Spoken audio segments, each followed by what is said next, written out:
If you're on the hunt for an apartment, you're probably scrolling through websites looking for anything that's in your area and in your price range. And when you find something, you probably jump right into the application process so you can lock it in before you lose it.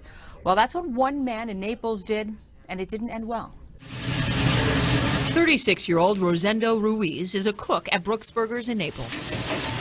He's worked in this kitchen for 8 years. So I got my family here, I got my friends, and I like my place for work. So his boss, Todd Brooks, was disappointed when Ruiz said he was leaving. Came to me and said, Todd, I don't think I can work for you anymore. Ruiz went to his boss and told him he's about to be homeless. His landlord's selling, and he can't find another apartment. It's a housing issue that's butchering Brooks' staff. 5 out of like 15 of our seasonal workers call us and tell us they're not coming back. And specifically, they said, there is no housing. They said, we can't do it. And that's where I was like, oh, hold on. Let me see what we can do to help you. That's when Brooks discovered something suspicious. I also found out that he had already spent like $1,000 in application fees going around trying to find a place. And I said, what do you mean? And he goes, every time I go in, they ask for money. When I go to the place, they say, okay, your application is approved, but you're in wait list. They have like 10 people, 20 or 100 people on the wait list, but they not told me before apply. Ruiz says that happened here at the Point at Naples. On October 16th, he says he paid West Shore LLC, the owners of the apartment complex, $333.57 for a background check and application fee.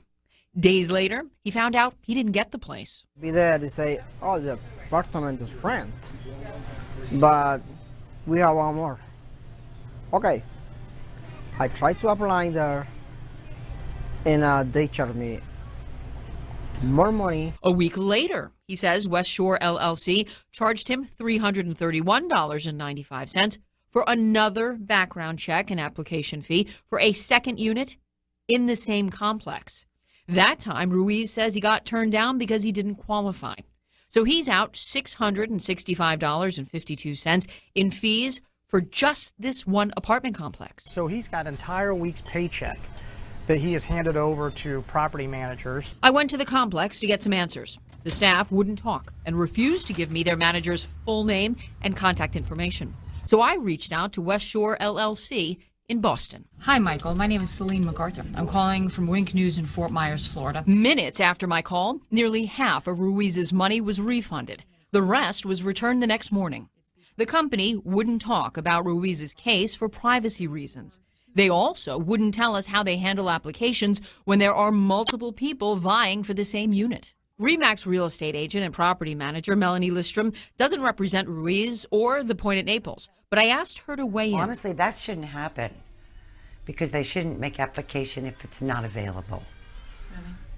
You know, that's almost, bait and switch kind of. She doesn't know what happened here, but claims some property managers don't always do the work they charge you for. Sometimes they'll take an application, they're not even running it.